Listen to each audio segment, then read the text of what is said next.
میں تو تبلیغ جماعت والوں سے بدزن تھا. تبلیغ جماعت والوں نے اس کی زندگی برباد کر دی اور دل جلتا تھا. جے دیوگن کی فلم پھول اور کانٹے میں راکی بھائی کا کردار نبھانے والے عارف خان آج بالی ووڈ چھوڑ کر مولانا بن چکے ہیں. وہ میری گاڑی کے پاس ٹھہرے ہوئے تھے اور مجھ سے کہا، سلام کیا، سلام کر کے مجھ سے پوچھا کہ ایک سوال کرنا ہے. میں تو سوچا کہ کوئی ساحل ہے اور میں نے جو ہے اپنے جیب میں پیسے دینے کے لیے ہاتھ بھی ڈالے. تو بھائی انہوں نے مجھ سے پوچھا کہ بھئی مرنا ہے کہ نہیں مرنا ہے.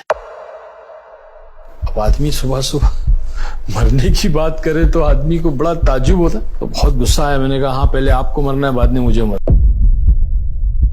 اب میں بیٹھ کر کے سوچتا ہوں وہ دور کہ میں روڈ پر کھڑے رہ کر کے جو ہے وہ شربت بیچا کرتا تھا. ایسے مطلب I was totally on the road. لوگ تانے دیتے تھے، بولے یار تبلیغ جماعت والوں نے اس کی زندگی برباد کر دی اور دل جلتا تھا. تو وہ جو دور تھا نا، اس میں بڑا مزہ آتا.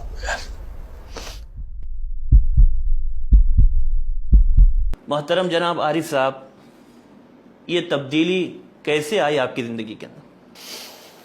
السلام علیکم ورحمۃ اللہ وبرکاتہ. الحمدللہ، یہ سوال جو ہے آپ نے کیا ہے تبدیلی کیسے آئی، تو پچھلے کچھ وقت سے کافی لوگوں نے یہ سوال مجھ سے کیا اور میں نے اس کے جوابات دیے ہیں.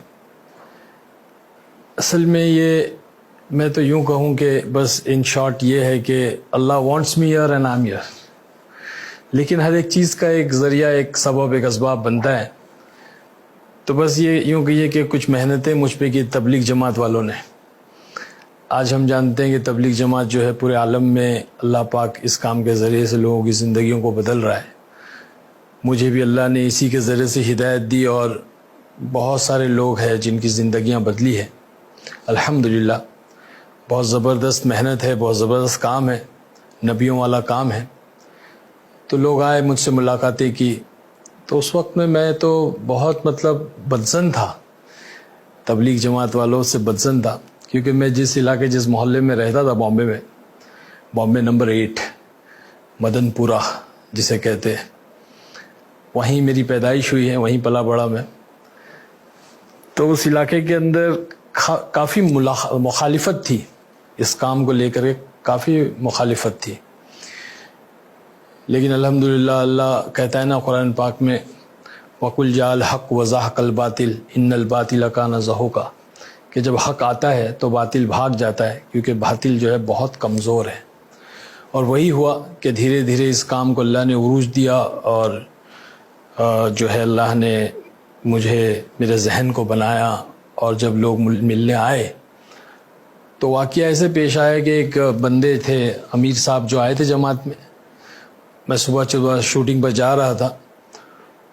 تو آ کر میرے سے ملاقات کے لیے تنہا آئے، کوئی جماعت کی شکل میں نہیں، کوئی ملاقات کی شکل نہیں، بلکہ تنہا آ کر کے وہ میری گاڑی کے پاس ٹھہرے ہوئے تھے اور مجھ سے کہا، سلام کیا، سلام کر کے مجھ سے پوچھا کہ ایک سوال کرنا ہے.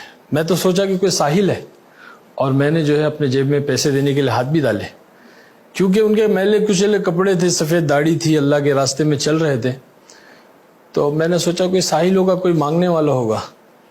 لیکن انہوں نے کہا کہ نہیں، مجھے ایک سوال کرنا ہے. میں نے کہا پوچھیے. تو بھائی انہوں نے مجھ سے پوچھا کہ بھئی مرنا ہے کہ نہیں مرنا ہے. اب آدمی صبح صبح مرنے کی بات کرے تو آدمی کو بڑا تعجب ہوتا کہ میں جا رہا ہوں شوٹنگ پر اور اپنے کام پر، اور یہ کہہ رہے کہ مرنا ہے کہ نہیں مرنا ہے.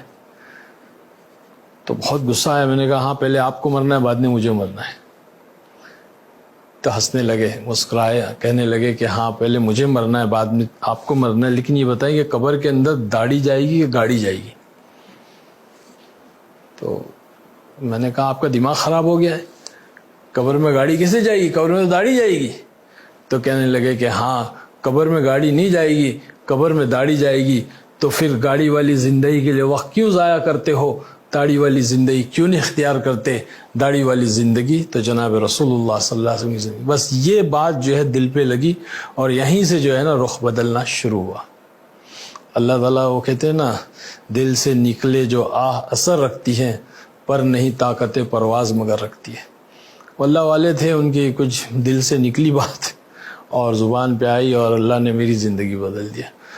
بس الحمدللہ 25 سال ہو گئے, 97 کی بات ہے. اس کے بعد سے اس کام میں جڑا تو پھر پلٹ کر نہیں دیکھا. تو 97 میں ہی آپ نے مکمل چھوڑ دیا؟ ہاں 97 میں میرا بامبے میں اجتماع ہوا, تو بہت بڑا عالمی اجتماع تھا, بینڈرا کرلا کمپلیکس کا, لاکھوں کا مجمع آیا تھا.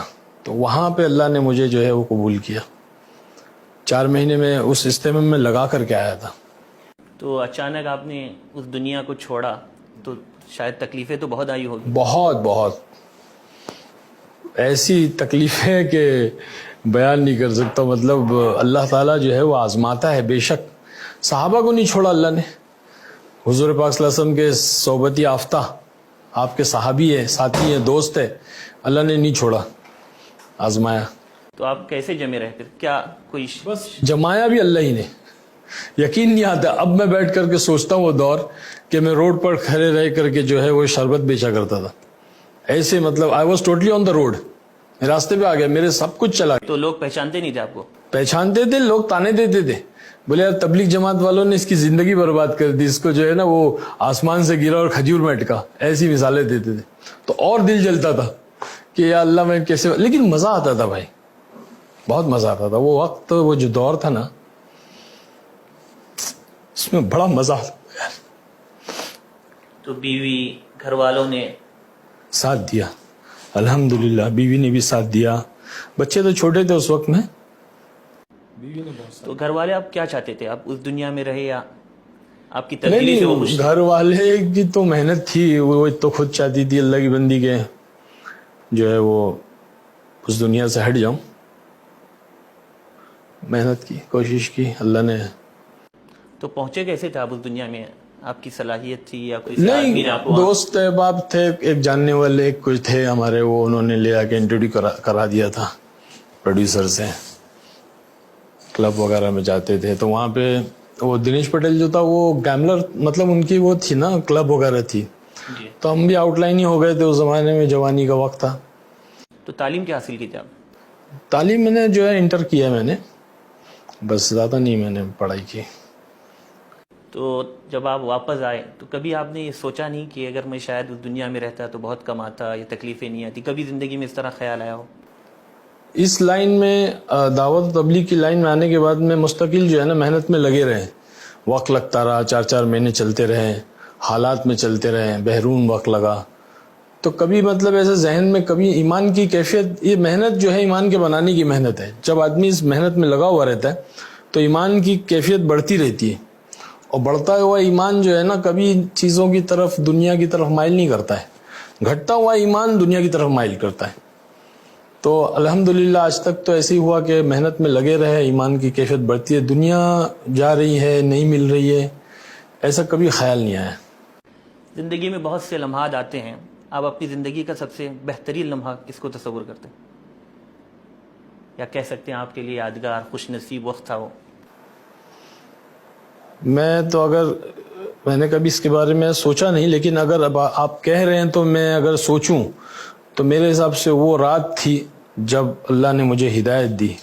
میں مرکز میں جب پہلی رات شوٹنگ پر سے میں ڈائریکٹ آیا تھا مرکز میں, اور وہاں قیام کیا تھا میں نے ساتھیوں کے کہنے پر. تو اس رات جو مجھے نیند ملی تھی مسجد کی چٹائی پر, وہ نیند وہ پہلی اور آخری تھی. بس اللہ نے مجھے جنت کا مزہ چکھایا. ہاں مطلب اللہ نے وہ جنت کا مزہ چکھایا کہ دیکھ یہ ہے اصل سکون جس کو کہتے. اور وہ رات کا جو ہے وہ ساتھیوں کا رونا میں نے دیکھا. پھر وہ میں نے 2 رکعت نماز پڑھی, پہلی بار تہجد, اور تہجد پڑھ کے میں نے دعا کیا اللہ اگر یہ سچے ہیں, ان کا کام سچا ہے. ساتھی رو رہے تھے پہلی صف میں, میں نے پوچھا یار یہ کیوں رو رہے, کیا پرابلم ہے ان کو, اتنی رات کو اٹھ کے رو کیوں رہے؟ تو بولے یہ جو ہے حضور پاک صلی اللہ علیہ وسلم اسی طرح امت کے لیے رویا کرتے تھے, اور یہ بھی اس لیے رو رہے کہ یہ امت جو ہے گناہوں سے بچ کے, جہنم سے بچ کے جنت میں چلی جائے. ہمارے مولانا یونس صاحب رحمۃ اللہ علیہ پونا والے اکثر کہتے تھے کہاں ملیں گے ایسے نوکر, کہاں ملیں گے ایسے غلام, کہاں ملیں گے ایسے خادم جو اپنا لگاتے ہیں, اپنا کھپاتے ہیں, اور پھر راتوں کو اٹھ کے روتے ہیں اور کہتے ہیں اللہ معاف کر دے, معاف کر دے, جیسے کرنا تھا ویسے نہیں کیا. تو یہ عجیب و غریب محنت ہے. یہ تو خوش نصیب لمحہ تھا. زندگی کا سب سے غمگین لمحہ کون سا تھا؟ غم